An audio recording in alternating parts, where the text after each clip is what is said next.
Hello everyone. So today we are going to read the 6th chapter of class 10th from the book Resolution Feast of the Dead. तो जो कहानी हम लोग आज पढ़ने के लिए जा रहे हैं वो कहानी है दर्शन आगा के बारे में, that belongs to Turkish family. और जो सोल ब्रेड विनर थे अपनी फैमिली के, लेकिन उनकी डेथ हो जाती है। उसके बाद उनके परिवार को किस तरह की परेशानियों का सामना करना पड़ता है। और हम देखेंगे इस चैप्टर में कि जो गरीबी है वो इंसान को कितना लाचार कर देती है। चैप्टर पढ़ने के बाद ऐसा ही आपको एहसास होगा, एक ऐसी फीलिंग आपको आएगी कि भगवान जो है किसी को गरीब ना बनाए।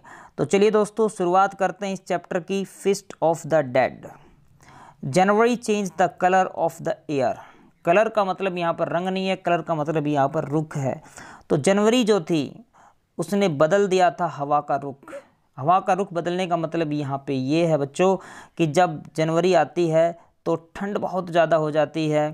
और हवा का रुख बदलने का मतलब ये है कि जो एयर है बड़ी कोल्ड हो जाती है, बहुत ठंडी हो जाती है, ठंड बहुत ज़्यादा हो जाती है। तो इसीलिए राइटर यहाँ पर कह रहे हैं कि जो जनवरी का महीना था उसकी वजह से हवा का रुख बदल गया था। The world seemed grimmer. Grimmer means होता है अनइंटरेस्टिंग। ठीक है, जब कोई चीज़ हमें अरुचिकर लगती है, जिसके अंदर अट्रैक्शन नहीं रह जाता है। तो आमतौर पे आपने देखा है कि जब जनवरी का महीना आता है, ठंड बहुत ज़्यादा होती है, तो लोग क्या करते हैं, they don't like to go outside. उनको बाहर जाना पसंद नहीं होता है। Most of the time they stay at their homes. वो अपने घर पे रुके रहते हैं। और कोई काम करना भी, मुझे स्पोर्ट्स में जाना, खेलने जाना है या यहाँ जाना है वहाँ जाना है, वो एक तो इंटरेस्ट होता है, वो नहीं होता है बिकॉज ऑफ दैट कोल्ड, क्योंकि वो अनबेरेबल हो जाती है, अनटॉलरेबल हो जाती है। तो the world seemed grimmer and people went out only for walk. तो जो दुनिया थी, संसार था, वो अरुचिकर लग रहा था और लोग सिर्फ और सिर्फ अपने काम के लिए बाहर जाते थे। There was nobody under the oak trees in the courtyards of the mosques and other cool places where children gathered in the summer। अब देखिए यहाँ पे मोस्टली क्या होता है, जैसे कि मोस्टली विलेजेस में ऐसा होता है। अब यहाँ तो ये टर्की की कहानी है, तो टर्की में भी आप देख सकते हैं, तुर्की में भी ऐसा ही है कि लोग जो थे विलेजेस में क्या करते हैं, जैसे किसी पेड़ के नीचे बैठ गए लोग, आराम से वहाँ पर गपशप मार रहे हैं। दे आर प्लेइंग कार्ड्स, वो ताश खेल रहे हैं। ठीक है, हुक्का उक्का पी रहे हैं, ताश वाश खेल रहे हैं, गपशप मार रहे हैं। तो there was nobody under the oak trees. तो जो ओक ट्रीज थे जिनके नीचे अक्सर लोग बैठे रहा करते थे, वहाँ पर भी कोई नहीं था। In the courtyards of the mosques, जो मस्जिद थी उनके आंगन में भी कोई नहीं था। एंड अदर कूल प्लेसेज, और जो ठंडी जगह थी, where children gathered in the summer, जहाँ पर बच्चे गर्मियों में इकट्ठे हुआ करते थे, खेला करते थे, वहाँ पे भी कोई नहीं था। So that was the effect of the cold. The fountains were never completely deserted. लेकिन वहाँ पर जो फाउंटेन्स थे, फाउंटेन्स का मतलब जो जलधाराएँ थी, जो फवारे थे, वो कभी भी पूरी तरीके से डेजर्टेड नहीं हुए थे, सुनसान नहीं हुए थे, आइसोलेटेड नहीं हुए थे। ऑलमोस्ट एवरी डे, लगभग प्रत्येक दिन, there would be someone to go there to fetch the day's water। तो डेज वाटर का मतलब क्या होता है, दिन भर की ज़रूरत का जो पानी होता है। डेज वाटर मीन्स दिन भर की ज़रूरत का पानी। तो ऑलमोस्ट एवरी डे, लगभग प्रत्येक दिन, there would be someone to go, किसी ना किसी को वहाँ जाना ही होता था, कोई ना कोई वहाँ जाता ही रहता था। To fetch the day's water, दिन भर का जो पानी, और जो पानी की ज़रूरत होती है उतना पानी लाने के लिए, मीन्स कोई ना कोई वहाँ पर पानी लाने के लिए जाता ही रहता था। That noon the boy who had been to the fountain ran back to the street panting। panting का मतलब होता है हाँफना। जब आप दौड़ते हैं, when you run then you start panting, तो आप हाँफना शुरू कर देते हैं। That noon, उस दोपहर को, the boy who had been to the fountain, जो बच्चा उस फाउंटेन पे, उस जलधारा पे, फवारे पे गया था, ran back to the street, वो गली में लौट करके आता है, panting, हाँफता हुआ, and told the first man he saw, और जो भी पहला व्यक्ति उसे को मिलता है वो उसको बताता है। तो यहाँ पर बताया गया है कि एक बच्चा है जो उस फाउंटेन पे गया था उस दिन, वो वापस दौड़ता हुआ आता है, और जैसे ही गली में उसे कोई पहला व्यक्ति मिलता है वो उसको बताता है। क्या बताता है, दर्शन आगा इज डेड, कि दर्शन आगा मर गया है। दर्शन आगा अब देखिए दर्शन आगा कौन है, इसके चारों तरफ ये कहानी घूम रही है, तो जानते हैं दर्शन आगा कौन है। दर्शन आगा द वाटर कैरियर, दर्शन आगा कौन है? एक वाटर कैरियर है। वाटर कैरियर मीन्स क्या होता है? जैसे वाटर सेलर आप उनको कह सकते हैं। जैसे कुछ लोग क्या करते हैं भाई, नदी से कहीं पहाड़ों से, फाउंटेन वगैरह से पानी भर करके लाते हैं और फिर वो गलियों में, मार्केट में, गाँव में वो बेचते हैं, तो वो लोग वाटर कैरियर कहलाते हैं। द वाटर कैरियर, कैरी का मतलब लेकर के ही जाना होता है किसी चीज़ को, ठीक है। The water career was a familiar figure on the street, यानी कि उस गली में जहाँ पर वो पानी बेचता था, जहाँ पर वो रहता था, प्रत्येक व्यक्ति उसको जानता था। वो एक फैमिलियर फिगर था। फिगर मीन्स क्या होता है? फिगर का मतलब यहाँ पर, फिगर वैसे आकृति होता है, लेकिन यहाँ पर उसका मतलब आकृति नहीं है। देखिए, हमें वर्ड के यूसेज पर जाना पड़ेगा। We have to think about the usage of the words. हम ये नहीं कि वर्ड को देखा और हमने उसका लिटरल मीनिंग वहाँ पर निकाल लिया। No, we can't take the literal meaning of any word. Like I am just giving you one word. Word is mean, MEAN। Sometime you speak, what do mean? What do mean means क्या होता है भाई, आपका क्या मतलब है, right? तो mean means मतलब यहाँ पे। बट समटाइम्स यू से he is very mean, he is very mean, तो यहाँ पर क्या है? वह बड़ा मतलब है? नहीं, इज़ वेरी मीन्स का मतलब होता है वह बड़ा कमीना है, घटिया है, कुत्ता है। तो जब हम इस तरीके की बात बोलते हैं, किसी को बेकार कहते हैं, तो उसको भी क्या बोलते हैं? मीन। तो यहाँ पर जो है मीनिंग्स के हमें यूसेज पर जाना पड़ेगा। तो देखिए, वो जो familiar figure on the street, figure का मतलब यहाँ पर व्यक्ति आप समझेंगे, ठीक है। तो वो एक फैमिलियर व्यक्ति था, यानी कि परिचित, जिसको सब जानते थे, वेल नोन था वो, उसको उस गली में वहाँ पर सब जानते थे। He barely made both ends meet. Both ends meet एक इडियम है, और इडियम वो होता है जिसका इम्प्लाइड मीनिंग होता है, फ्लैट मीनिंग नहीं होता है। तो दर्शन आगा जो था, बोथ एंड्स मीट का मतलब होता है गुजारा करना, अपना लाइवलीहुड कमाना, आजीविका, जीविका कमाना। बेयरली का मतलब होता है हार्डली, मुश्किल से ही। Made both ends meet and lived, तो वो बड़ा मुश्किल से अपना गुजारा कर पाता था, अपनी आजीविका कमा पाता था। एंड लिव्ड, और वो रहता था विद हिज वाइफ, अपनी वाइफ के साथ, एंड 2 चिल्ड्रन, और 2 बच्चों के साथ, इन अ स्मॉल हाउस, एक छोटे घर में। तो दर्शन आगा के बारे में यहाँ पर बताया गया है कि दर्शन आगा बड़ी मुश्किल से अपना गुजारा कर पा रहा था, मीन्स अपनी आजीविका कमा पा रहा था, और वो अपनी वाइफ के साथ रहता था और 2 बच्चों के साथ रहता था एक छोटे से घर में। हिज एंटायर कैपिटल, कैपिटल का मतलब क्या है? पूंजी, संपत्ति, जिसे हम एसेट बोलते हैं, right. His entire capital consisted, consisted को समझे यहाँ पर, जैसे एक जग है, उसके अंदर 2 लीटर मिल्क है, तो हम क्या बोलते हैं? This jug contains 2 litres of milk, right.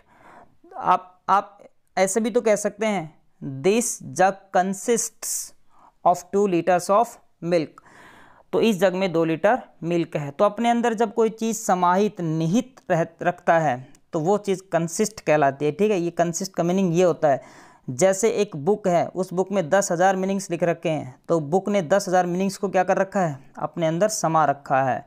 उस बुक में निहित हैं 10,000 वर्ड्स, तो वो कंसिस्ट कर रखा उसने, ठीक है।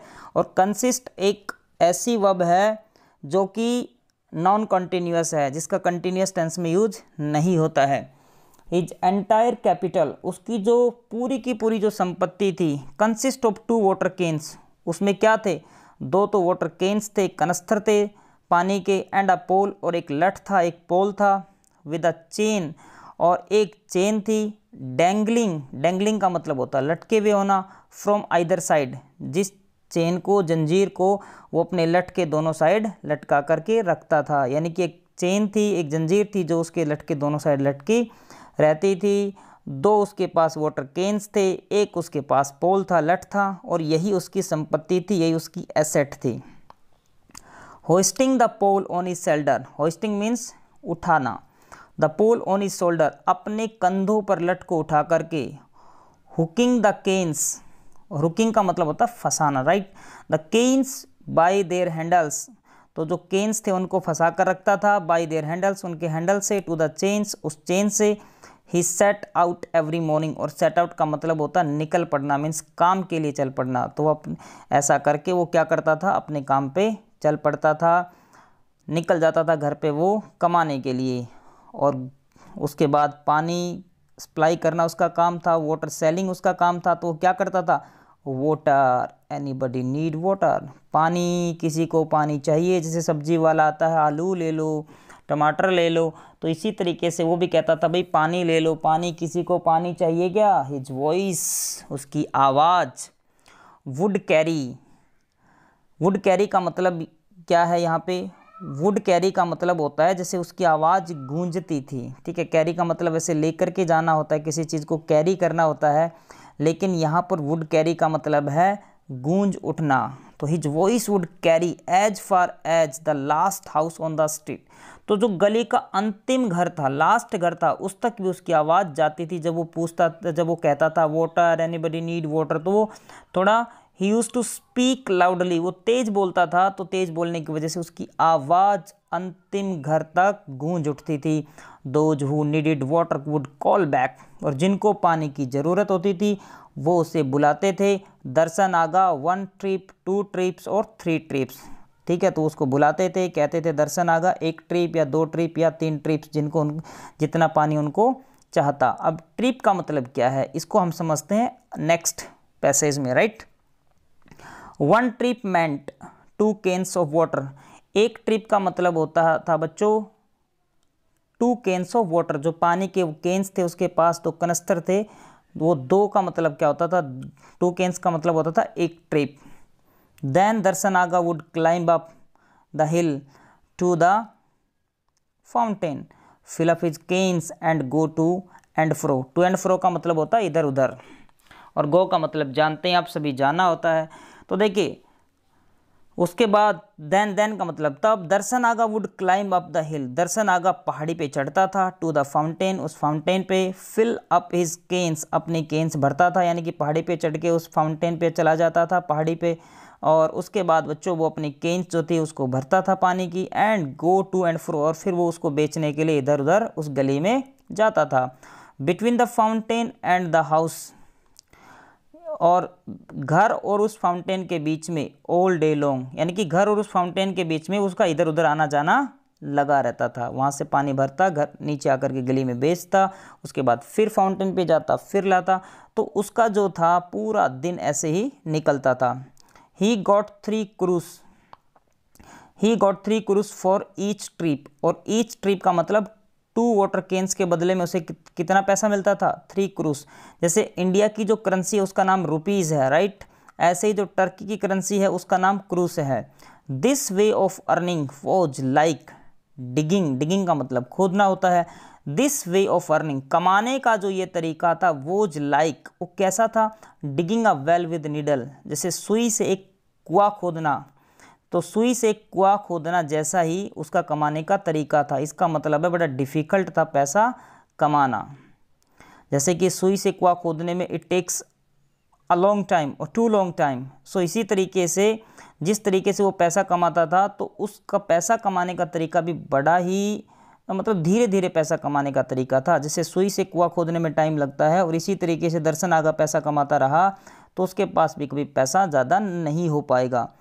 If they had to rely on his earnings, if they means all the family members of दर्शन आगा, तो यहाँ पर राइटर कह रहा है if they had to rely on का मतलब होता है भाई डिपेंड करना, निर्भर रहना। यदि उनको निर्भर रहना पड़ता on his earnings, उसकी कमाई पे, यानी कि दर्शन आगा की कमाई पे, अगर उसकी पूरी फैमिली सिर्फ और सिर्फ दर्शन आगा की कमाई पे डिपेंड करती, it would have been impossible to feed 4 mouths, तो ये बड़ा डिफ़िकल्ट होता, बड़ा इम्पॉसिबल हो जाता। क्या इम्पॉसिबल हो जाता, टू फीड, पेट भरना, 4 माउथ्स, टू फीड 4 माउथ्स, यानी कि 4, यहाँ पर अब माउथ भरने का मतलब ये है, माउथ को फीड करने का मतलब ये है पेट भरना, मतलब 4 लोगों का पेट भरना, मीन्स दर्शन आगा और उसके बीवी और उसके 2 बच्चे, मीन्स हम 2 हमारे 2, उन चारों लोगों का पेट भरना डिफ़िकल्ट हो जाता। डिफ़िकल्ट का इम्पॉसिबल हो जाता, असंभव था अगर वो दर्शन आगा की अर्निंग्स पे डिपेंड करते तो। बट थैंक गॉड, लेकिन भगवान का लाख लाख शुक्र है, हिज वाइफ गुलनाज, उसकी जो अर्धांगिनी थी, धर्मपत्नी थी गुलनाज, वो कॉल्ड अपॉन, और कॉल अपॉन का मतलब होता है बच्चों किसी को काम के लिए बुलाना, ठीक है, कॉल अपॉन किसी को काम दे देना। तो उसकी जो वाइफ थी उसको काम के लिए बुलाया जाता था। यानी कि उसकी जो फैमिली थी, अगर वो अर्निंग्स पे डिपेंड रहती किसकी, दर्शन आगा के, तो भैया वो भूखे ही मरते फिर। लेकिन ये तो बस थैंक गॉड है कि गुलनाज जो उसकी वाइफ थी उसको काम मिल जाता था 3 और 4 टाइम्स अ वीक में 3 या 4 बार, टू वॉश क्लॉथ्स। यानी कि जो अड़ोसी पड़ोसी थे वो उसको काम के लिए बुला लेते थे, कपड़े धुलवाते थे, इसलिए वो भी हाथ बढ़ाती थी अपने हस्बैंड का, अदरवाइज तो डिफ़िकल्ट होता फैमिली के लिए। सी ट्राइड, तो वो कोशिश करती थी to help her husband earn just a little bit more. अब देखो, ये जो थी गुलनाज जो थी अपने हस्बैंड की हेल्प करती थी थोड़ा सा ज़्यादा कमाने में। अब थोड़ा सा ज़्यादा कमाने में वो उसकी कैसे हेल्प करती थी, इस चीज़ को समझे।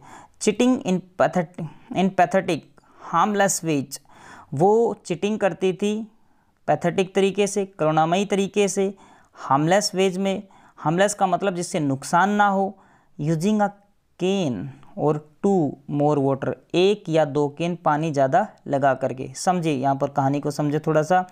अब देखो, दर्शन आगा क्या करता था, पानी लाता था, सप्लाई करता था, सेल करता था घरों में, ये कपड़े धोने के लिए जाती थी। तो ये जो है बड़ी तेज़ बनती थी, ये वैसे कोई नुकसान नहीं पहुंचाती थी उनको कि उनके कपड़े फाड़ दिए और कुछ कर दिए, लेकिन ये क्या करती थी, अपना माइंड चलाती थी, दिमाग की बत्ती जलाती थी, और ये जहाँ पर 1 कैन पानी का लगना था वहाँ 2 लगाती थी, जहाँ 2 लगना था वहाँ 4 लगाती थी। क्यों? ताकि उस घर के लोग दर्शन आगा से 2 कैन पानी की फालतू खरीदें। तो इस तरीके से बिना किसी को हार्म किए, एक पैथेटिक तरीके में, ठीक है ना, पैथेटिक तरीके से ये क्या करती थी, अपने हस्बैंड की हेल्प करती थी, so that her husband could earn, ताकि उसके जो हस्बैंड है वो कमा सकें अ फ्यू मोर, थोड़ा सा ज़्यादा, देन 3 क्रूज से थोड़ा ज़्यादा कमा सकें। चलिए कोई बात नहीं, नुकसान नहीं पहुंचाती थी, हालांकि गलती तो करती थी, लेकिन फिर भी अब क्या करे, गरीबी की मारी और इतनी लाचारी झेल रही है बेचारी, हम क्या कर सकते हैं बताइए इसका। Now all this had ended suddenly, लेकिन अब ये सब कुछ अचानक ख़त्म हो गया था। Darshan Agha had slipped, Darshan Agha slip हो गया था, फिसल गया था, while trying to stand up on the ice. और दर्शन आगा स्लीप कैसे हो गए थे बच्चों, वो क्या कर रहा था, वो कोशिश कर रहा था स्टैंड अप, खड़े होने की, ऑन द आइस, बर्फ पे, दैट हैड हार्डन्ड, जो सख्त हो चुकी थी, जम चुकी थी। देखो जब स्नोफॉल होता है ना, तो स्नोफॉल होता है तो क्या होती है, वो स्नो जब होती है वो फोसरी बर्फ़ होती है, लेकिन जब वो जम जाती है, हार्ड हो जाती है, तो वो आइस बन जाती है, जो फिर बड़ी एक तो स्लिपरी हो जाती है, उस पर फिसलन बहुत ज़्यादा हो जाती है, और वो वैसे भी थोड़ी हार्ड हो जाती है, किसी को मारोगे भी तो सर तोड़ देगी, और आप स्नो को मारो किसी का सर नहीं तोड़ेगी। जैसे लोग क्या हिल स्टेशन पे जाते हैं, इधर से स्नो उठाते हैं, उधर से स्नो उठाते हैं, लड्डू बनाते हैं और एक दूसरे को मारते हैं। अपने फ्रिज से बर्फ़ निकाल करके किसी को मारो ना, तो पता चल जाएगा कि भाई स्नो जब कन्वर्ट होती है आइस में तो क्या होता है फिर। तो यही हालात हो गए कि वहाँ पर क्या था, उसने कोशिश की खड़े होने की, किस पे, आइस पे, जो जम चुकी थी, सख्त हो चुकी थी, ड्यूरिंग द प्रीवियस नाइट, पिछली रात को। यानी कि रात को जो स्नोफॉल होता है in the month of January, तो वो क्या होता है, स्नोफॉल हुआ, फिर वो पिछली रात को, प्रीवियस नाइट को क्या हो गई, सख्त हो गई, हार्ड हो गई, जम गई वो, और उस पर उसने खड़े होने की कोशिश की तो वो स्लिप हो गया, and hit his head on the stone, O my God. और उसका जो सर था, हिट, वो कहाँ जा कर के टकराया, ऑन द स्टोन बाउल, पत्थर के कटोरे पे, अंडर द टैप, जो नल था उसके नीचे जो पत्थर का एक कटोरा था उस पे जा कर के वो टकराया। When Gulnaz heard the news, जब गुलनाज ने ये न्यूज़ सुनी, सी फ्रॉज, वो जम सी गई, मतलब वो जड़वत हो गई, वो बिल्कुल हिल डुल नहीं पाई। जब होता ना फ्लैबरगेस्टेड हो जाते हैं लोग, हक्के बक्के रह जाते हैं, तो ऐसे उसके हालात हो गए, because she got astonished, she got flabbergasted, stunned रह गई वो। What was she going to do now, अब वो क्या करेगी, ये क्वेश्चन अराइज किया गया है। It was not easy to be left with 2 children, one 9 years old and the other 6 years. To be left का मतलब रह जाना होता है वैसे, लेकिन अब आप यहाँ पर इसको समझे, थोड़ा सा चीज़ों को ध्यान से पकड़ने की कोशिश करें।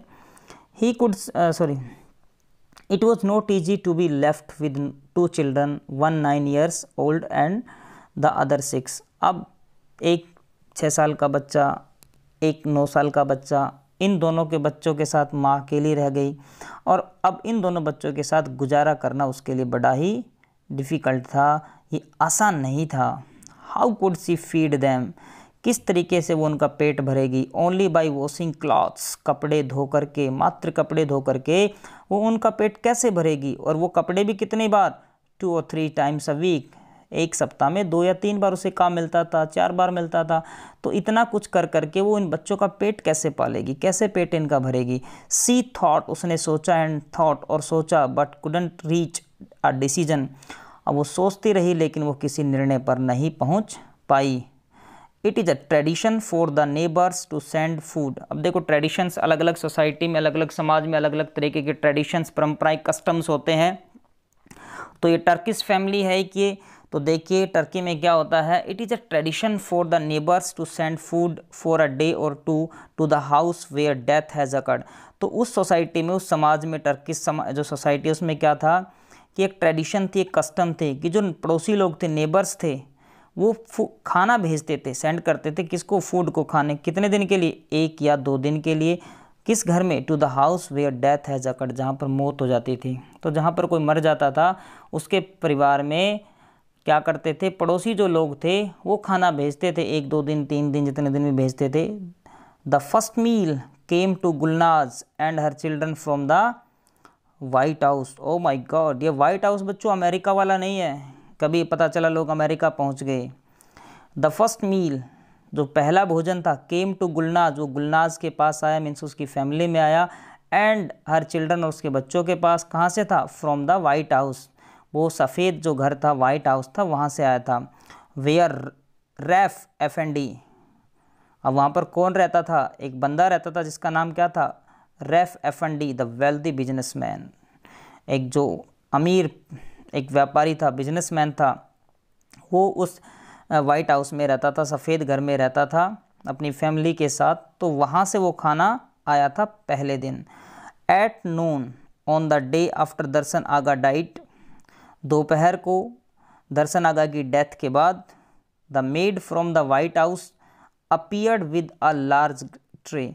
तो जो मेड थी, नौकरानी थी, उस सफ़ेद घर की नौकरानी, मीन्स रैफ एफएनडी की जो नौकरानी थी, वो अपीयर्ड प्रतीत होती है, मीन्स आती है वो, विद अ लार्ज ट्रे, एक बड़ी सी ट्रे, प्लेट लेकर के, थाल लेकर के। On it were dishes of noodles, अब उस पर कौन कौन सी डिशेज थी, नूडल्स थे, कुकड इन चिकन ब्रॉथ, जो चिकन ब्रॉथ में पके हुए, चिकन शोरबा में पके हुए क्या थे, नूडल्स थे, सेवैयाँ थी। Some meat in a rice sauce, कुछ मीट था, किसमें था वो, चावल की चटनी में था। अरे भैया चावल की चटनी पता नहीं क्या होती है। Some meat in a rice sauce, cheese rolls थे, पनीर के रोल्स थे, एंड स्वीट्स, और मिठाई थी। तो चलो खाना तो अच्छा आ गया इनके पास। टू टेल द ट्रुथ, यदि सच कहा जाए कि हकीकत तो भाई ये है, no one had thought of eating that day, but as soon as the cover was lifted from the tray, the aroma of the food beckoned them। अब देखो, अगर सच कहा जाए, टू टेल द ट्रूथ, अगर सच कहा जाए, जैसे कभी कभार होता है ना, टू बी ऑनेस्ट, यदि ईमानदारी से कहूँ, तो टू टेल द ट्रूथ, यदि सच कहा जाए, नो वन हैड थॉट, किसी ने भी नहीं सोचा था, ऑफ ईटिंग, खाने का, दैट डे, मतलब किसी ने नहीं सोचा था कि उस दिन वो खाना खाएंगे। But as soon as the cover was lifted, लेकिन जैसे ही जो कवर था, वो जो प्लेट लेकर के आई थी, वो थाल लेकर के, जो ट्रे लेकर के आई थी, उससे वो जो कवर हटाया गया, lifted from the tray, the aroma, जो खुशबू थी, ऑफ द फूड, खाने की, beckoned them, उसने उसको beckoned किया, आकर्षित किया, खींच लिया अपनी तरफ। यानी कि वो बड़ा यम्मी, पैलेटेबल सा, टेस्टी खाना था, और उसकी जो अरोमा थी, खुशबू थी, उसने इन लोगों को अपनी तरफ खींच लिया। हालांकि पहले इन्होंने क्या सोचा था कि कोई भी आज खाना नहीं खाएगा। दे गैदर्ड राउंड द टेबल, वो टेबल के चारों तरफ इकट्ठा हो गए। एंड मे बी, और शायद, because they had never had such good food before, और शायद उन्होंने अपनी ज़िंदगी में आज से पहले कभी ऐसा अच्छा खाना नहीं खाया था। इट टेस्टेड एक्सेप्शनली डिलीशियस, और ये बहुत ज़्यादा डिलीशियस था, पैलेटेबल था, यम्मी था, स्वादिष्ट था। हैविंग ईटन वंस, एक बार खाने के बाद, they found it natural to sit around the table at spare time and satisfy their hunger with the leftovers of their lunch. Left overs का मतलब होता है जूठा, यानी कि जो बचा कुचा जिसे हम कहते हैं। अब एक बार खाने के बाद ये उनके लिए नेचुरल हो गया था, स्वाभाविक हो गया था। अब उन्होंने क्या किया, सपर का जब टाइम आया, यानी कि डिनर का जब टाइम आया, रात के भोजन करने का जब टाइम आया, तो उस टेबल के चारों तरफ फिर बैठ गए, सेटिस्फाई करने के लिए, शांत करने के लिए अपनी भूख को, और जो बचा कुचा खाना था उससे, यानी कि जो लंच में उन्होंने जो कुछ खाना छोड़ा था, जो खाना बच गया था, अब वही खाना उन्होंने शाम को, यानी कि इवनिंग के टाइम पे, नाइट के टाइम पे, मीन्स डिनर के टाइम पर उन्होंने खाया, अपनी भूख शांत करने के लिए। Another neighbour took care of the food for the next day. अब अगले दिन किसी दूसरे नेबर ने खाना भेज दिया। दिस वेंट ऑन फॉर 3 और 4 days। 3-4 दिन तक ऐसा ही चलता रहा। None of the later meals were as tasty और generous as the food from the white House. लेकिन कोई भी जो मील्स था, कोई भी जो खाना था, वो इतना टेस्टी नहीं था और जेनरस, प्रचुर नहीं था, प्रचुर मात्रा में नहीं था, एज द फूड, जितना, जैसा कि जो खाना था from the white house, means जो वाइट हाउस से खाना आया था वो टेस्टी भी था, जेनरस भी था, प्रचुर मात्रा में भी था, पैलेटेबल, डिलीशियस भी था। इतना डिलीशियस और ज़्यादा खाना तो किसी के घर से भी नहीं आया जो वाइट हाउस आया था। But they were all a great deal better. Great deal का मतलब होता है भाई बहुत ज़्यादा बच्चों, ठीक है ना, plenty of, great deal of. But लेकिन वो जो खाने थे, जितने भी जो मील्स आए थे, वो ग्रेट डील बेटर थे, यानी कि बहुत ज़्यादा अच्छे थे, then any that was ever cooked in Gulnaz pot. Pot का मतलब बर्तन होता है, यानी कि जो गुलनाज के बर्तन में आज तक जितने भी खाने पके थे उन खानों से, तो भैया वो जो मील्स आए थे वो कहीं ज़्यादा अच्छे थे। यानी कि गुलनाज के घर पे उन बच्चों ने, यानी कि अपने घर पे उन बच्चों ने जो खाना आज तक खाया था, उस खाने से तो वो जो खाना आया था बाहर से, चाहे किसी के भी घर से आया था, वो बहुत बहुत अच्छा था। If this could have continued. अब यहाँ पर देखिए इस चीज़ को समझें, यहाँ पर if this could have continued, यदि ऐसा ही चलता रहता, Gulnaz and her children could easily have borne. Borne का मतलब यहाँ पर बेयर की है, ठीक है, थर्ड फॉर्म यूज की गई है। If this could have continued, यदि ऐसा ही चलता रहता, गुलनाज है and her children could easily have borne their sorrow. Sorrow का मतलब दुख। अब भैया ऐसा ही चलता रहता, डेली किसी ना किसी के घर से खाना आता, तो गुलनाज और उसके जो बच्चे थे वो बड़ा आसानी के साथ बेयर कर लेते, सहन कर लेते, देयर सोरोज, अपने दुख को, to the end of their lives, अपने जीवन के अंत तक। कहने का मतलब है जीवन पर्यंत वो अपने जो दुख थे, उनके पापा की जो डेथ का दुख था और उनकी जो गरीबी का उनको दुख था, वो उसको सहन कर लेते। अगर सब कुछ ऐसे ही चलता रहता, डेली उनको ऐसे ही खाना मिलता रहता। But when the trays stopped, लेकिन जब वो थाल आने बंद हो गए, coming, and the coal they were buying, और वो जो कोयला था जो वो खरीदते थे, फ्रॉम द स्टोर से, on the main street, main गली में, could not be bought any more, अब वो और ज़्यादा नहीं खरीदा जा सकता था। मीन्स वो जो कोल खरीदते थे, अब वो खरीदने के लिए उनके पास पैसे भी नहीं थे। अब वो खाना आना बंद हो गया था जो पड़ोसियों के घर से आता था। दे बिगेन टू रियलाइज, तो उन्होंने शुरू किया एहसास करना, रियलाइज़ करना, दैट देयर सोरो वॉज अनबेरेबल, कि उनका जो सोरो है, उनका जो दुख है, वो अनटॉलरेबल है, असहनीय है।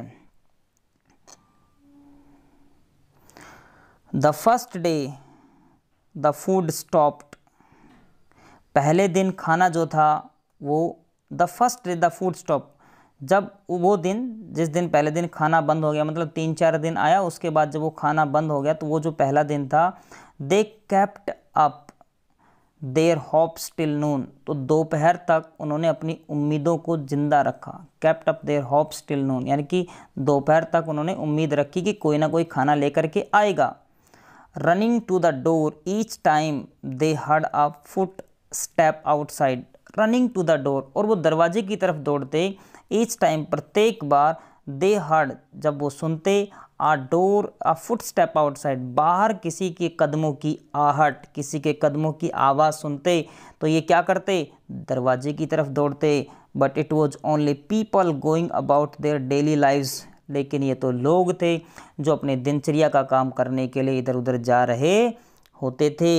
एट स्पर टाइम, रात के समय, रात के भोजन के समय, दे रियलाइज्ड, उन्होंने एहसास किया, no one was going to bring them food, कि कोई भी उन्हें खाना ला करके देने वाला नहीं था। मीन्स उनको एहसास हो गया कि अब कोई भी उनके लिए खाना ले करके नहीं आएगा।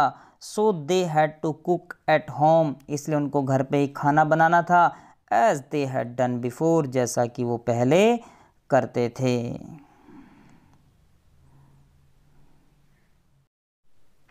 They had got used to quite a different type of food during the past few days and found it difficult to adjust to the meager dish Gulnaz cooked with hardly a trace of butter.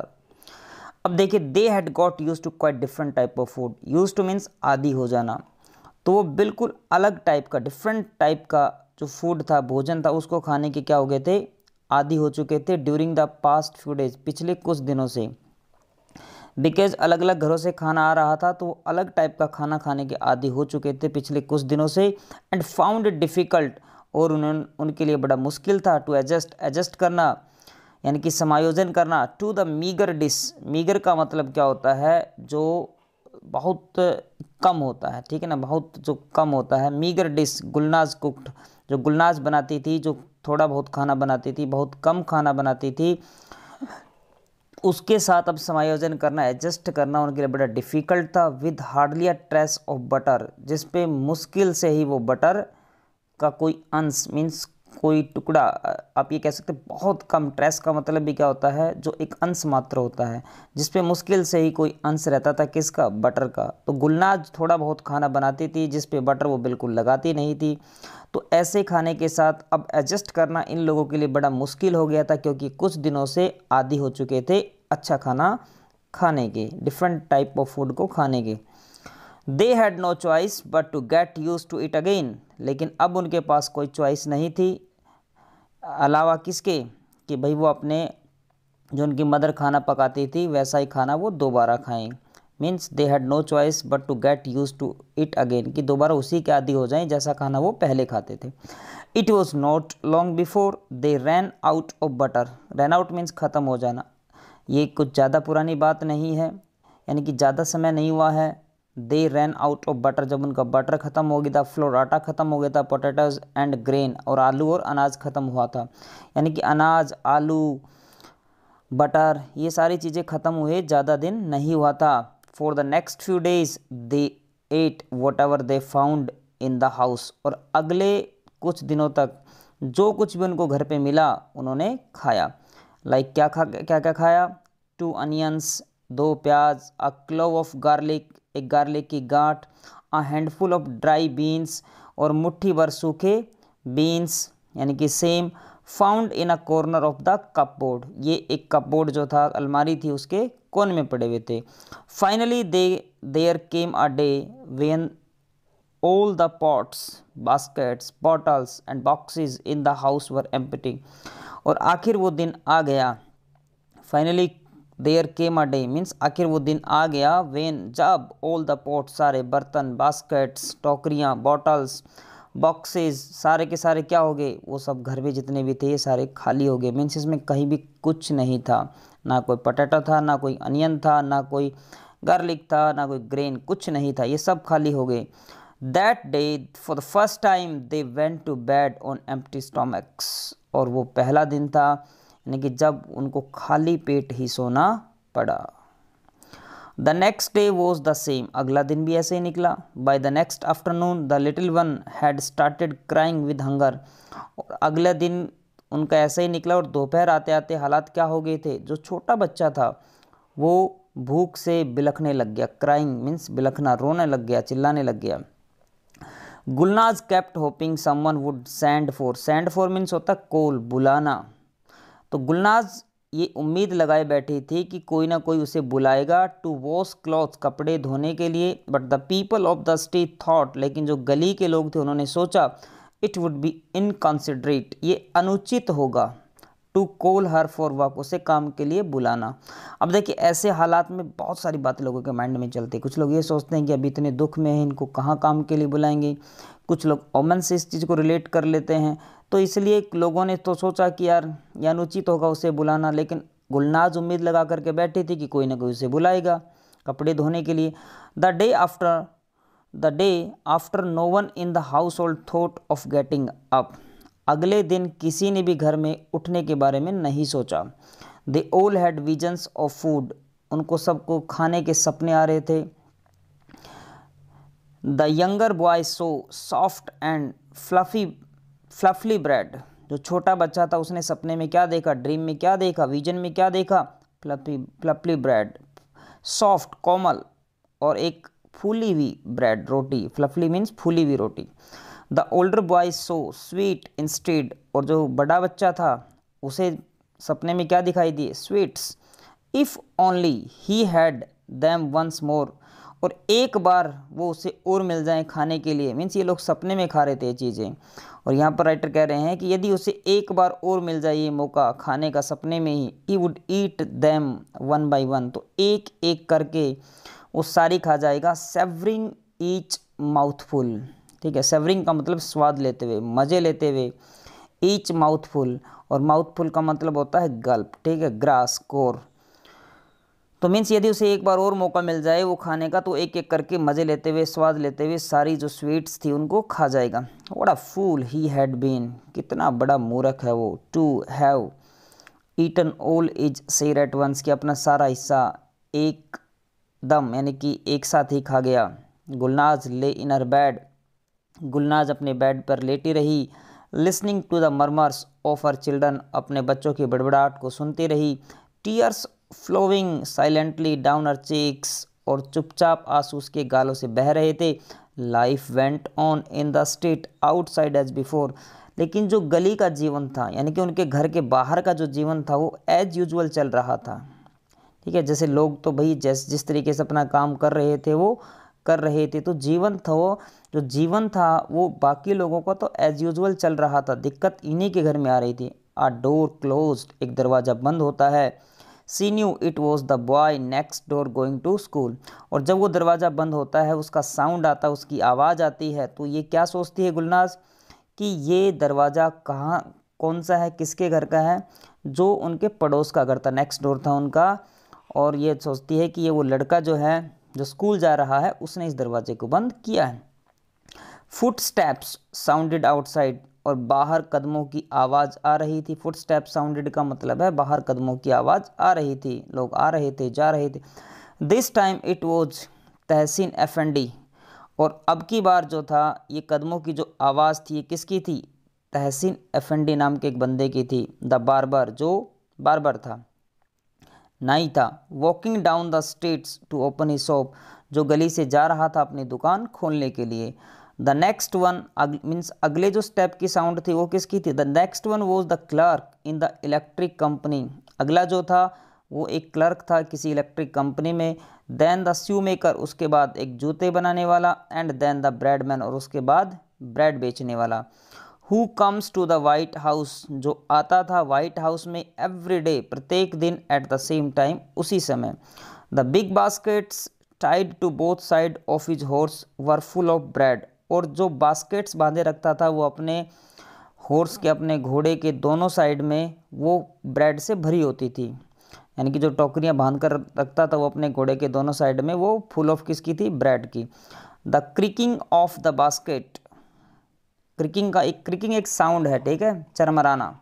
The creaking of the baskets could be heard from far away, और जो baskets का चरमराना था, जैसे घोड़े के ऊपर दोनों side से बास्केट बांधी टाई करके जब वो रखता था तो इधर उधर वो जब हिलती थी तो वो क्या करती थी, क्रिकिंग करती थी, यानी कि साउंड क्रिएट करती थी चरमराने का।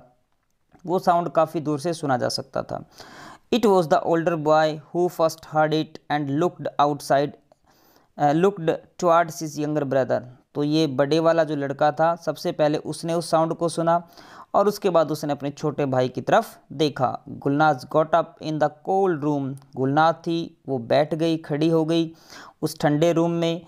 एंड पुट अ रैप का मतलब है जैसे सोल वगैरह, चुन्नी वगैरह कुछ ओढ़ लेना।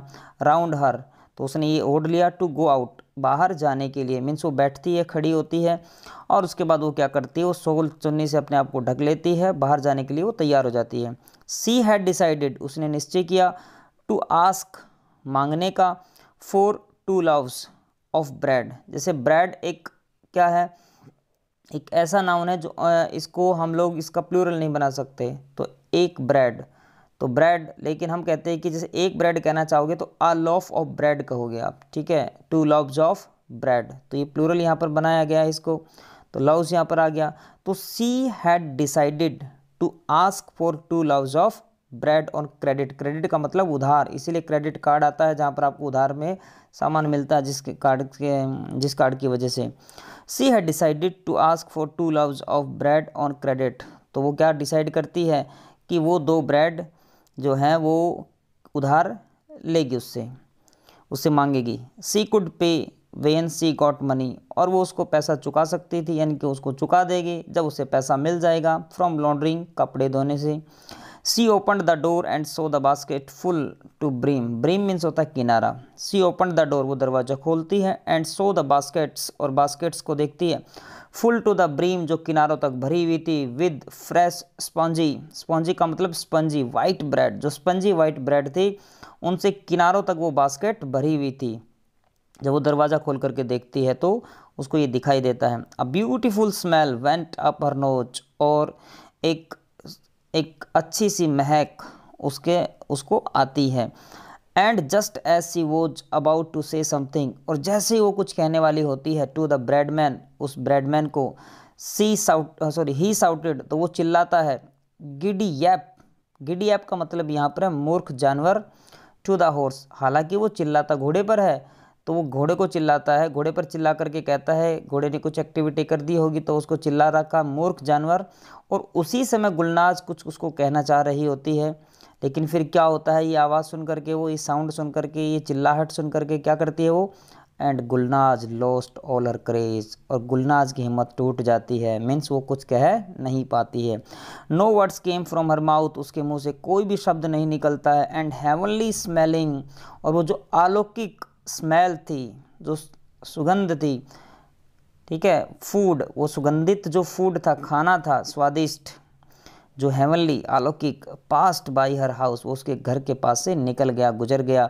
But she could not stretch out her hand and take it, लेकिन वो अपने हाथ आगे नहीं बढ़ा पाई, फैला नहीं पाई और उसे ले नहीं पाई। She came inside but did not dare look into the fevered, fevered का मतलब होता है बेताब, जब आप किसी चीज़ का बेसब्री से इंतज़ार कर रहे होते हैं ना, when you are looking forward to something, जब आप किसी का बेसब्री से इंतज़ार कर रहे होते हैं, देन आपकी जो आइज होती हैं वो फेवर्ड आइज कहलाती है, right. She came inside but did not dare look into the fevered eyes of her son, लेकिन वो अंदर आई, लेकिन उसकी हिम्मत नहीं हुई, डिड नॉट डेयर मतलब हिम्मत ना होना, अपने जो बच्चे थे उनकी जो बेताब आंखें थी उनमें देखने की उसकी हिम्मत नहीं हुई। वेटिंग होपफुली, जो उम्मीद लगा करके इंतज़ार कर रहे थे। नोट अ वर्ड वो स्पोकन इन द रूम, और कमरे में एक भी वर्ड, एक भी शब्द नहीं बोला गया। The boys simply looked at her empty hands, बच्चों ने उसके बस खाली हाथों की तरफ देखा। And turn their eyes away, और अपनी आंखें घुमा ली। It was a long time later that the younger boy broke the silence, और फिर काफ़ी समय निकलने के बाद जो छोटा लड़का था उसने साइलेंस को ब्रेक किया, मीन्स उसने कुछ बोला। Mother I can't stand it any more, माँ मैं अब इसे और ज़्यादा सहन नहीं कर सकता हूँ। Stand means tolerate, bear. Something is happening inside my tummy, मेरे टमी के अंदर, मेरे पेट में कुछ ना कुछ हो रहा है। डोंट वरी माई स्वीट सन, तो मदर क्या कह रही है, घबराओ मत, चिंता मत करो मेरे प्यारे बच्चे, मेरे लाडले। इट्स हंगर, ये भूख है। आई फील इट टू, ये मुझे भी लग रही है। आई एम डाइंग, मैं मर रहा हूँ। The older boy opened his eyes and looked at his brother, तो बड़ा जो बच्चा था उसने अपनी आंखें खोली, अपने छोटे भाई की तरफ देखा। Gulnaz looked at both of them, Gulnaz ने दोनों बच्चों की तरफ देखा। The little boy was silent, छोटा बच्चा चुप था। इज फेस वॉज डार्कर, उसका जो फेस था, चेहरा था, वो थोड़ा काला हो गया था ज़्यादा। इज लिप्स ड्राई, उसके सूखे हुए होठ थे। एंड पार्स्ट का मतलब भी सूखे हुए होता है। इज ब्लडलेस स्किन, और उसकी खून रहित जो स्किन थी, ठीक है ना, जो खाल त्वचा थी, फेडेड, वो फेड हो चुकी थी, मुरझा चुकी थी। एंड होलो, और खाली हो चुकी थी। अब देखो एक काइंड ऑफ स्केल्टन सा बन गया था लड़का। फाइनली गुलनाज बैकंड, बैकंड का मतलब यहाँ पर है इंडिकेट, इशारा करना, तो आखिर में गुलनाज क्या करती है, beckon to the older boy, बड़े बच्चे की तरफ इशारा करती है, and they left the room to talk outside, और वो रूम से बाहर आ जाते हैं बात करने के लिए। यानी कि छोटे बच्चे के सामने वो बात नहीं करना चाहते, वो बाहर आने आकर के बात करना चाहते हैं, तो वो बैकन करती है, उसको इंडिकेट करती है कि आजा बेटा बाहर आ, बात करेंगे कुछ।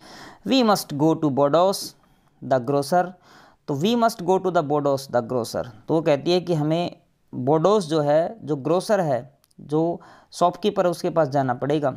We must ask for some rice, हमें कुछ चावल मांगने पड़ेंगे। आस्क फॉर मीन्स मांगना। फ्लोर एंड पोटैटोज, कुछ चावल, कुछ आटा और कुछ आलू हमें उससे मांगने पड़ेंगे। Tell him we will pay him in a few days, उसे कह देना कि हम उसे कुछ दिन में पे कर देंगे, उसे पैसा दे देंगे। The boy's shabby coat, shabby का मतलब भग्गा, भद्दा सा, अगली फगली जो होता है ना, बेकार, गंदा सा, भद्दा सा, फटा पुराना, worn आउट हो चुका है। The boy's shabby coat was not heavy enough to keep out the cold outside, और ये लड़के का जो गंदा सा, भद्दा सा, बेकार, फटा पुराना जो कोट था, ये इस लायक नहीं था कि उसे बाहर की जो ठंड थी उसे उसको बचा सके। पर्याप्त नहीं था ये, इसके अंदर इतनी ताकत नहीं थी, मतलब इतना अच्छा नहीं था बचा था भी। He had no strength in his legs, उसके पैरों में ताकत नहीं थी। किसके पैरों में, लड़के के पैरों में।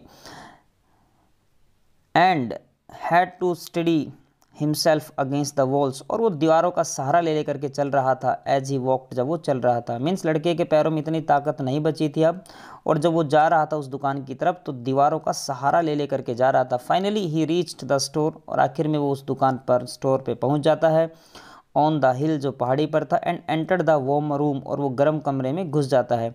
He waited until all the other customers had left, और वो इंतजार करता है कब तक, जब तक दूसरे जो कस्टमर्स थे, ग्राहक थे, वो चले नहीं गए। Hoping to be able to talk to the grocer in privacy, इस उम्मीद में कि वो जो ग्रोसर था, व्यापारी जो था, दुकानदार था, उससे वो प्राइवेसी में, एकांत में बात करेगा। And to enjoy the warmth a little longer, और थोड़ी देर उस गर्मी को और वो इन्जॉय करेगा। तो इस उम्मीद में वो वहाँ तब तक रहा, तब तक उसने वेट किया, तब तक दूसरे ग्राहक नहीं चले गए। Then he left his place by the fireside and ordered a pound of rice, उसके बाद उसने अपनी जगह छोड़ी, मीन्स जो फायर साइड थी, जहाँ से वो अंगीठी जल रही थी, वो वहाँ से हटा, और उसने आदेश दिया। आदेश का मतलब क्या है यहाँ पर, प्लेस ऑर्डर, मतलब उसने ऑर्डर दे दिया, उसने सामान के लिए बोल दिया। और क्या क्या बोला, pound of rice, a pound of floor and a pound of potatoes, तो 1 पाउंड राइस, 1 पाउंड आटा, 1 पाउंड आलू।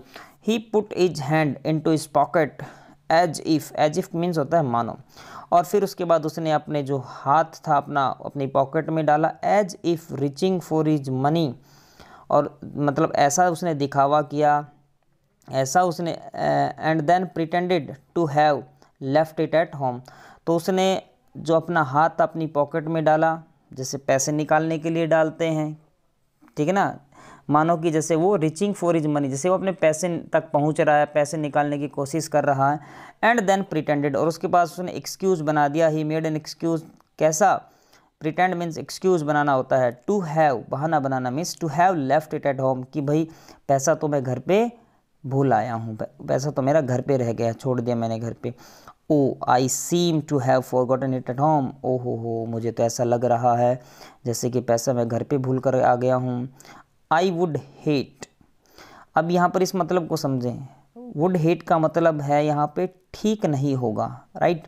और ठीक नहीं होगा का मतलब यहाँ पर यह है कि कभी कभार कुछ कोई ऐसी बात होती है कि जो आप कहना नहीं चाहते, आप means you do not want to say but you have to say, लेकिन आपको कहनी पड़ती है, तो बड़ा आप विनम्रता के साथ उस बात को रखते हैं, हालांकि आप कहना नहीं चाहते हैं।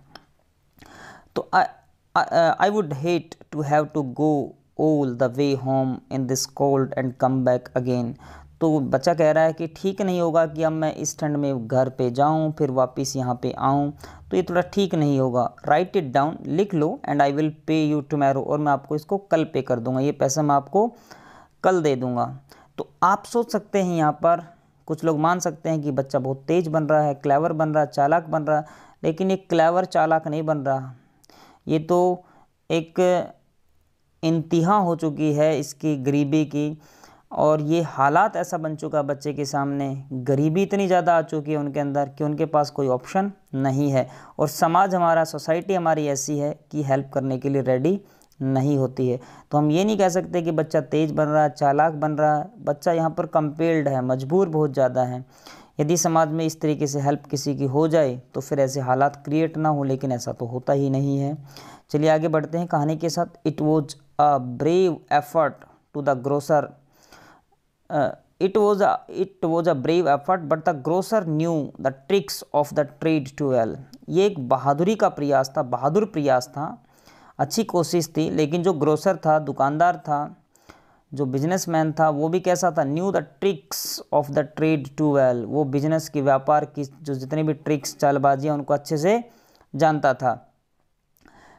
फर्स्ट ब्रिंग द मनी, पहले पैसा लाओ, then you can take the goods, उसके बाद तुम सामान ले सकते हो, सामान ले जा सकते हो। You have become so thin, तुम इतने पतले हो चुके हो। Someone who has money at home doesn't get so thin, और जिसके घर पे इतना ज़्यादा पैसा होता, जिसके घर पे पैसा होता है वो इतना ज़्यादा थिन, इतना ज़्यादा पतला नहीं होता। तो देखिए ग्रोसर यहाँ पर क्या कह रहा है? ग्रोसर कह रहा है कि भाई एक काम कर, पहले पैसा ला और फिर सामान लेकर के जाना। तुम इतने पतले हो चुके हो, और जिसके घर पे पैसा होता है वो इतना पतला नहीं होता है। द बॉय हरीड आउट, बच्चा जल्दी से बाहर आता है। एम्बैरेस्ड, एम्बैरेस्ड का मतलब शर्मिंदा होना। तो बच्चा शर्मिंदा होकर के, यानी कि ग्लानि से भर करके बाहर आता है। To have his lie found out, ये सोच करके कि उसका जो झूठ पकड़ा गया है। He found the iciness of the street more unbearable than he had before he entered the store. He found the iciness of the street more unbearable, और जो आइसीनेस है, जो ठंडापन है, कोल्डनेस है, किसकी? स्ट्रीट की, गली की, वो उसको मोर अनबियरेबल पाता है, अब ज़्यादा असहनीय पाता है। Then he had before he entered the store, जब वो स्टोर में आने से पहले जितनी उसको ठंड लग रही थी, अब वो उस ठंड को ज़्यादा फील कर रहा है। At the corner he so smoke coming out of the chimney of the white house, कोने में ही सो, यानी कि कोने का जो मकान था, ही सो उसने देखा, coming out of the chimney of the white house, कि ही सो स्मोक, कि उसने देखा कि जो धुआं आ रहा था, किससे? चिमनी से। और कहाँ से? जो वाइट हाउस था, जो कोने में वाइट हाउस था, उसकी चिमनी से क्या आ रहा था? धुआं आ रहा था। How happy was the people, how happy were the people who lived in it, तो वो सोचता है कि कितने खुश होंगे ये लोग जो इस घर में रहते हैं। It did not occur to him to be jealous of them, हालांकि वो यहाँ पर उनसे जलता नहीं है, ईर्ष्या नहीं करता है। He had only admiration for these people who had given him the best meal of his life, वो तो उनके एडमिरेशन करता है, प्रशंसा, अप्रिशिएशन करता है कि उन्हीं की वजह से वो अपने जीवन का सबसे अच्छा मील, जो भोजन है, वो कर पाया। मीन्स यही वो लोग हैं जिन्होंने उसे जीवन का सबसे सर्वश्रेष्ठ, सर्वोत्तम खाना उसको दिया था। तो वो जेलसी फील नहीं करता है, वो एप्रिशिएशन, एडमिरेशन करता है उनकी, right. He walked home as fast as he could, his teeth chattering, और वो जितना जल्दी चल सकता था, जितना जल्दी कर सकता था, वो चल के घर गया। उसके जो दांत थे, टीथ थे, वो चैटरिंग कर रहे थे, किटकिट कर रहे थे। There was no need to say anything to his mother and brother, माँ और भाई को अब कहने की कुछ ज़रूरत थी नहीं। His empty hands told their own story, जो उसके जो खाली हाथ थे उन्होंने अपनी कहानी को बयां कर दिया था, बता दिया था। He took off his clothes and went to his bed, and when he spoke he said, I am cold, I am cold. उसने अपने जो कपड़े थे वो उतारे, and went to his bed, अपने बिस्तर पे चला गया। and when he spoke, और जब वो बोला, he said, तो इतना ही बोला, I am cold means मुझे ठंड लग रही है। The blanket rose and fell on his trembling body, और जो कंबल था उसकी कांपती हुई, कपकपाती हुई जो उसकी बॉडी थी, जो उसका शरीर था, उस पर कभी गिरता रहा, कभी वो उठता रहा। रोज मीन्स उठना, फैल मीन्स गिरना। Gulnaz piled on him what ever see could find, अब गुलना, पाइल का मतलब ढेर लगाना होता है, गुलनाज यहाँ पर आप कह सकते हो कवर करना, उड़ा देना। गुलनाज को जो कुछ भी मिला उसने उस बच्चे पर डाल दिया, उस बच्चे को उड़ा दिया। The trembling lasted for nearly 2 hours, और जो उसकी कंपन थी ये लगभग 2 घंटे तक चलती रही। Then came the fever and the exhaustion, और उसके बाद उसको बुखार आ गया, उसको थकान हो गई। एग्जॉशन मीन्स थकावट यानी कि थकान। द बॉय ले ऑन इज बैक मोशनलेस, बच्चा अपनी पीठ के बल लेटा रहा बिना कोई मूवमेंट किए हुए। इज आइज स्टेरिंग वैकेंटली, और उसकी जो आंखें थी वो बिल्कुल खाली खाली स्टेयर कर रही थी, ताक रही थी, देख रही थी।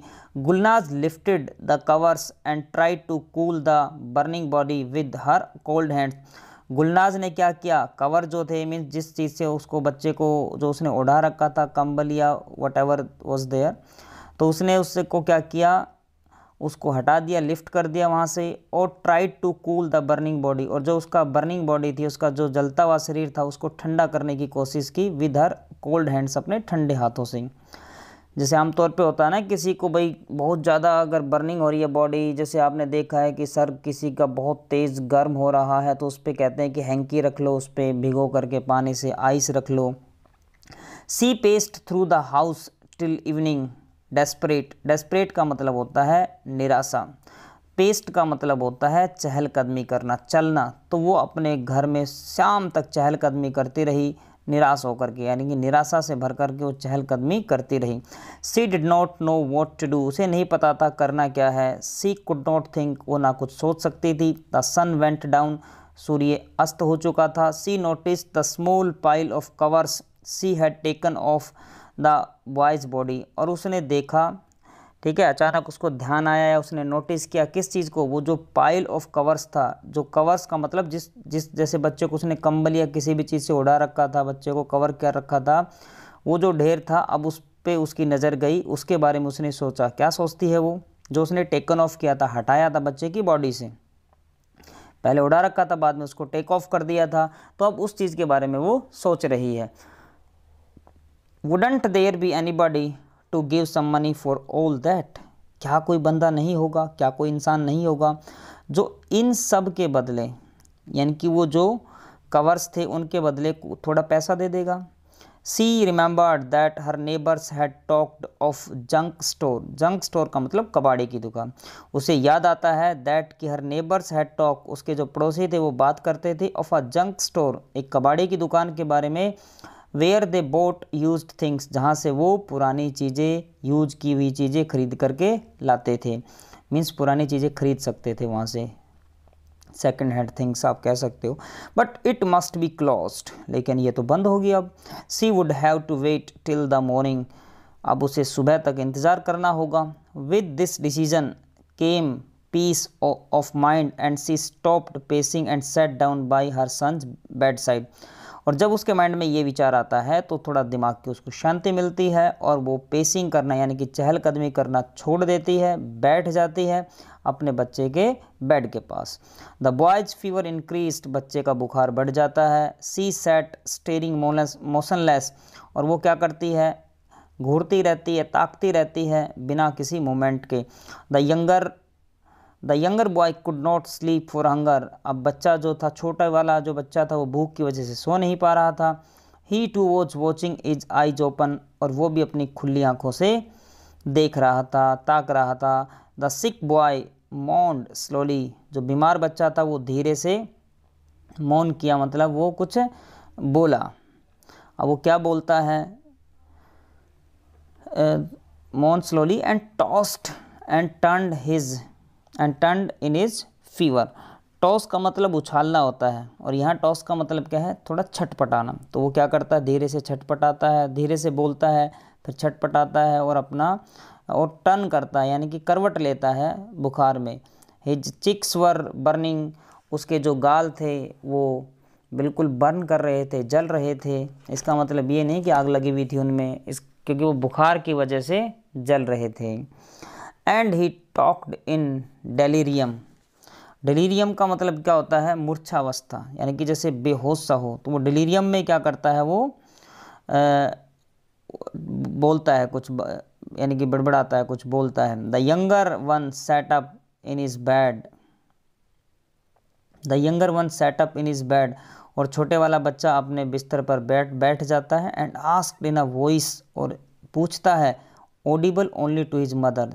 ऑडिबल का मतलब होता है जैसे मैं बोल रहा हूँ तो my voice is audible to you, आपको मेरी आवाज़ सुनाई दे रही है, राइट।